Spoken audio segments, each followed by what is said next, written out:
അല്ല രാമൂട്ടി ചേട്ടാ, ഓർമ്മയൊന്നുമില്ലടാ. അല്ല ഓർമ്മ ചേട്ടാ, ഈ ജപ്തി ചെയ്യാൻ പോണ വീടിന് എങ്ങനെ അടിച്ചു വാരി തൂത്ത് വൃത്തിയാക്കണത്? എടാ, അയൽ രാജാക്കന്മാർ യുദ്ധത്തിന് വരികയാണെങ്കിൽ പോലും ഞങ്ങള് രാജാക്കന്മാർ ചില അന്തസ് കാണിക്കാറുണ്ട്. അങ്ങനെയാണെങ്കിൽ ഞാനും രാജവംശത്തിൽ പെട്ടതാ.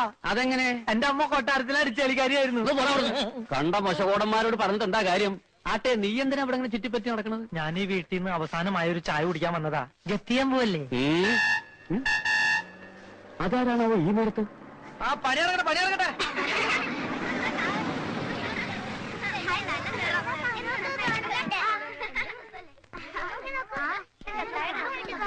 ആരാണാവോ? ഞാൻ ഉദയപുരം കൊട്ടാരത്തിൽ നിന്ന് വരുന്നു. Krishnamurthy, palace secretary. കൊട്ടാരത്തിനോ?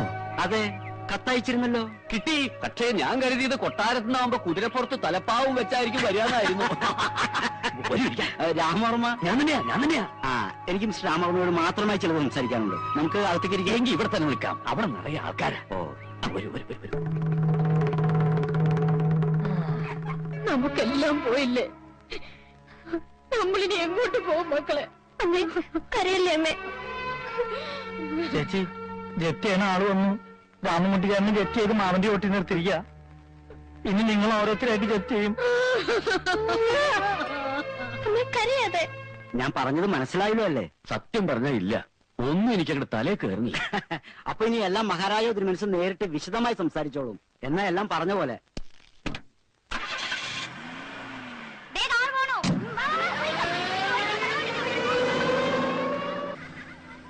എന്താ ചേട്ടാ, എന്താ പ്രശ്നം? എന്താ ഇയാള് പറഞ്ഞത്? അച്ഛാ, എന്താ അച്ഛാ? കാര്യം എന്താന്ന് പറ. എന്താ അച്ഛാ?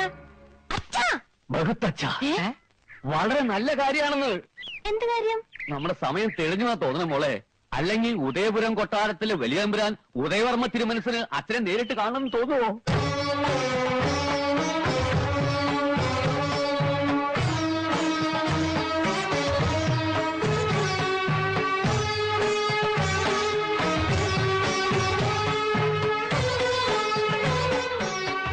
രാമവർമ്മ ഇരിക്കൂ. രേഖകളൊക്കെ പരിശോധിച്ചപ്പോഴാ ഇങ്ങനൊരു ബന്ധമുണ്ടെന്ന് അറിയുന്നത് തന്നെ. ഇത്രയൊക്കെ ബുദ്ധിമുട്ടുകൾ ഉണ്ടായിട്ടും എന്തേ രാമവർമ്മ ഒന്നും അറിയിക്കാഞ്ഞത്? ഇങ്ങനൊരു ബന്ധവും പറഞ്ഞു വന്ന അടിയനെ വിശ്വസിക്കുമെന്ന് ഭയം ഉണ്ടായിരുന്നു. ആ, എത്രയൊക്കെ അകന്നു നിന്നാലും ചിലരെ തമ്മിൽ കൂട്ടിയോജിപ്പിക്കാൻ ഈശ്വരൻ തീരുമാനിക്കും. അതുപോലൊരു കൂടിച്ചേരലായതെന്ന് കണക്കാക്കിയാ മതി. കൃഷ്ണമൂർത്തി പറഞ്ഞുവല്ലോ അല്ലേ? ഉവ്വ്. അടിയന്റെ മകളുടെ ജാതകം പിഷാരടി ഇവിടെ എത്തിച്ചു എന്നും അതിൽ ചില നല്ല കാര്യങ്ങൾ കണ്ടുവെന്നും ബാക്കിയൊക്കെ തിരുമനസ് തന്നെ നേരിട്ട് വിശദമായിട്ട് പറയുന്നു. പറയാം, വിശദമായിട്ട് തന്നെ പറയാം. ഈ കൊട്ടാരത്തിൽ ഒരു പെൺകുട്ടിയെ ദത്തെടുക്കാൻ തീരുമാനിക്കുകയുണ്ടായി. അനന്തരാവകാശികളില്ലാതെ വന്നാൽ താവഴി നിലനിർത്താൻ ദത്തെടുക്കലല്ലാതെ മറ്റു പോംവഴികളൊന്നുമില്ല. അറിയാലോ? രാജകുടുംബങ്ങളിലും കോവിലകങ്ങളിലും ധാരാളം പെൺകുട്ടികളുണ്ട്. പക്ഷേ ഉദയപുരം കൊട്ടാരത്തിലെ അനന്തരാവകാശിയാകാൻ അങ്ങനെ ആരെങ്കിലും പോരാ.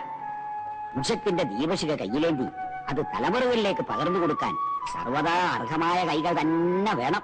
രാജാധികാരമേ നഷ്ടപ്പെട്ടിട്ടുള്ളൂ, രാജത്വം നഷ്ടപ്പെട്ടിട്ടില്ല. അത് സന്തതി പരമ്പരകളിലൂടെ നിലനിർത്താൻ പോന്ന അഷ്ടൈശ്വര്യങ്ങളും തികഞ്ഞവളായിരിക്കണം അവൾ. അങ്ങനൊരു കുട്ടിയെ കണ്ടെത്താൻ ദൈവപ്രശ്നം നടത്തുകയുണ്ടായി. പേര് കേട്ട ദൈവജ്ഞന്മാരെ മുഴുവൻ വരുത്തി. ആഞ്ഞാൽ ഭട്ടതിരി, പാഴൂർ ഗണകൻ, തിരുവട്ടാർ സുബ്രഹ്മണ്യവാദ്യർ, അങ്ങനെ പ്രസിദ്ധരായ പലരും. തർക്കവും വിതർക്കവും വ്യാഖ്യാനവുമായിട്ട് അവങ്ങനെ നീങ്ങി. ഒടുവിൽ തർക്കമറ്റ വിധം എല്ലാം വ്യക്തമായി. പെൺകുട്ടിയെക്കുറിച്ച് പട്ടേര് പ്രവചിച്ചു. ദിനവാസരത്തിൽ നിറപൗർണമിയിൽ കണ്ണാളിൽ പിറന്ന പെൺകുട്ടി, സ്വർണ്ണവർണ്ണമുള്ളവൾ, രാജരക്തം. ഇവിടെ നിന്നും 20 കാതം അകലെ ക്ഷയോന്മുഖമായ തറവാട്. പിന്നെ ഇങ്ങനൊരു തറവാടിനെയും പെൺകുട്ടിയെയും കുറിച്ച് അന്വേഷിക്കാൻ നാലുപാടും ആളുപോയി. കണ്ടെത്താൻ പരിശ്രമിച്ച് പരാജയപ്പെട്ടിരിക്കുമ്പോഴാ പിഷാരടി ഇങ്ങനൊരു കുട്ടിയെക്കുറിച്ച് അറിയിച്ചത്.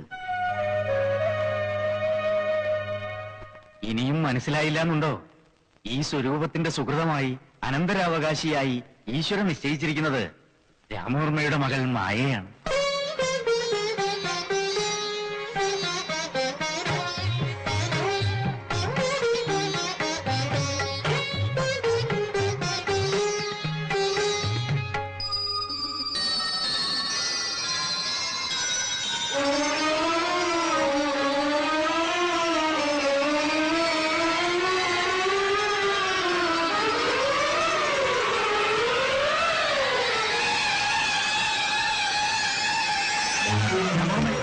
രാമവർമ്മ എന്ത് പറ്റി? എന്താ എന്താ?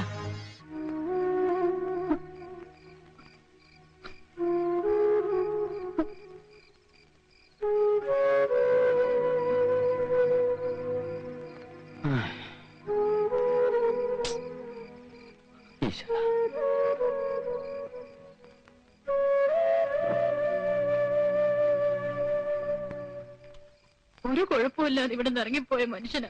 ഇനി വഴിക്ക് വല്ലതും കണ്ട് പേടിച്ചു കാണൂ? വല്ലതും പറഞ്ഞോ? ഇല്ല, ഒരക്ഷരം വേണ്ടിട്ടില്ല. ഒന്നെ ഉടനെ കിടന്ന് കിടപ്പാ. ഇനി പഴയ കടത്തിന്റെ പേരിൽ കൊട്ടാരത്തിൽ ഇങ്ങനെ കെട്ടിയിട്ട് തല്ലി കാണുമോ അപ്പോഴേ? ഏയ് വേദന ഒട്ടും സഹിക്കാത്ത ആളാ. എന്താ അമ്മ ഇത് ഇങ്ങനെ കരഞ്ഞി കുട്ടികളെ കൊണ്ട് പഠിപ്പിക്കും? പേടിക്കാനൊന്നുമില്ല, ചെറിയൊരു പനി അത്രേ ഉള്ളൂ. പിന്നെ മായ നകത്തുള്ളൂ, കാണണമെന്ന് പറഞ്ഞു. അപ്പോഴേ പിന്നെ പ്രത്യേകിച്ച് പ്രശ്നങ്ങളൊന്നുമില്ല. അച്ഛാ,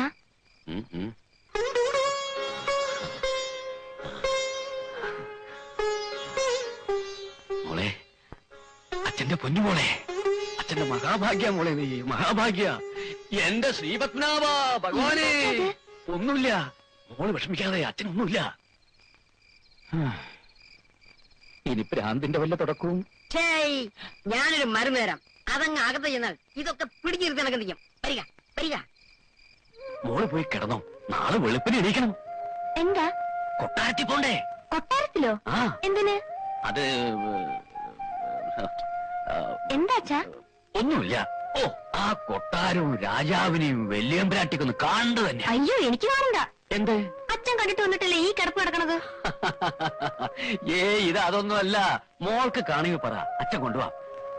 പിന്നെ വേറെ ആരും ഇത് അറിയണ്ട. അച്ഛന്റെ കൂടെ അച്ഛന്റെ പൊന്നുമോള് മാത്രം വന്നാ മതി.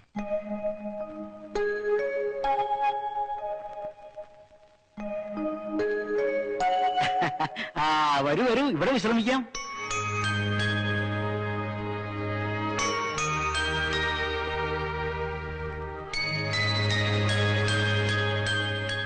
എന്താ അങ്ങനെ വിളിച്ചു നിൽക്കണേ? എന്തായി കാണണേ?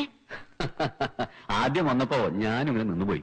ദ്വാരക ചെന്ന കുചേലന്റെ അനുഭവമായിരുന്നു എനിക്ക്. എങ്കിൽ ഒരു അവൽപ്പൊതിയുടെ കരുതായിരുന്നില്ലേ? ഏതാ ഈ കുചേലൻ? പരമേശ്വരൻ. എന്തെങ്കിലും ആവശ്യമുണ്ടെങ്കിൽ ഇയാളോട് പറഞ്ഞാൽ മതി. അതെ, എന്തു ചോദിച്ചാലും തരാൻ സാക്ഷാൽ പരമേശ്വരന് മാത്രമല്ലേ കഴിയൂ. വലിയ ബലിതപ്രയനാണെന്ന് തോന്നുന്നു. അയ്യോ, അച്ഛൻ അറിയില്ലേ? ഈ ഫലിതബന്ധുക്കൾ കണ്ടുപിടിച്ചതേ ഇദ്ദേഹം. കണ്ടോ നിങ്ങള്? കുട്ടിയെ കണ്ടോ? ഏയ്, കാണാൻ പറ്റിയില്ല. പരമേശ്വരൻ വരുന്നുണ്ട്, ചോദിക്കാം. പരമൂന എങ്ങനെയുണ്ട്? നല്ല സുഖമുണ്ട്, ഒന്നുകൂടെ അമർത്തിക്കോളൂ. ആ കുട്ടി എങ്ങനെയുണ്ടെന്നാ ചോദിച്ചത്. ഏയ് പോരാ, ആ സ്ഥാനത്തെയാണോ രാജകുമാരിയാക്കാൻ പോണത്? അതിനെ തിരുമനസ് ഇപ്പൊ തന്നെ ഒന്ന് ഓടിക്കും. ഒന്ന് മാറിക്കേ, ഒന്ന് മാറിക്കേ. വന്നോളൂ. വന്നോളെ.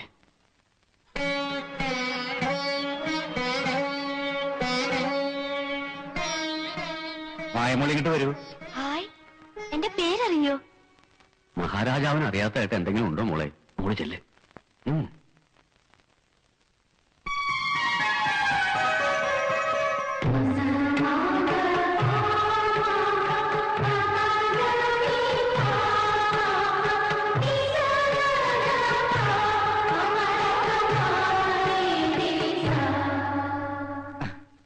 മായക്ക് എന്നെ മനസ്സിലായോ? ഉവ്വ്. എങ്കിൽ പറയൂ, ഞാൻ ആരാ? മഹാരാജാവ് ഉദയവർമ്മ തിരുമനസ്. ഈ കൊട്ടാരത്തെ കുറിച്ച് മായ കേട്ടിട്ടുണ്ടോ? ഉവ്വ്. 1897 ശ്രീ അത്തം തിരുനാൾ തിരുമനസ് പണികഴിപ്പിച്ചതാണ് ഉദയപുരം കൊട്ടാരം. ഉദയപുരത്തെ രാജാക്കന്മാർ കീർത്തി കേട്ടവരും പരാക്രമശാലികളുമാണ്. ഡച്ചുകാരെയും ഇംഗ്ലീഷുകാരെയും യുദ്ധത്തിൽ തോൽപ്പിച്ചിട്ടുണ്ട്. അവരിൽ നിന്നും പിടിച്ചെടുത്ത അമൂല്യ വസ്തുക്കളും ആയുധങ്ങളും ഇപ്പോഴും കൊട്ടാരത്തിൽ സൂക്ഷിച്ചിട്ടുണ്ട്. രാജരക്തമല്ലേ, ഇതൊക്കെ അറിഞ്ഞില്ലെങ്കിലേ അത്ഭുതമുള്ളൂ. ഇതൊക്കെ ഞാൻ സോഷ്യൽ സ്റ്റഡീസിൽ പഠിച്ചതാ. വലിയതമ്പ്രാട്ടിയാ.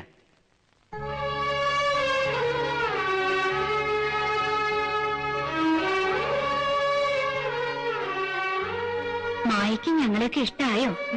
വല്യമ്പരാറ്റെ കണ്ട ആർക്കാ ഇഷ്ടാവാത്തത്? തമ്പുരാറ്റെ കാണാൻ ഞാനൊരിക്കൽ വന്നിട്ടുണ്ട്. എപ്പോ? ക്ഷേത്ര ദർശനത്തിന് വന്നപ്പോ. പക്ഷെ കാണാൻ കഴിഞ്ഞില്ല, അവിടെയുള്ളവര് ഞങ്ങളെയൊക്കെ ഓടിച്ചു. ഇനി മായ എന്റെ അടുത്ത് ആരും ഓടിക്കില്ല.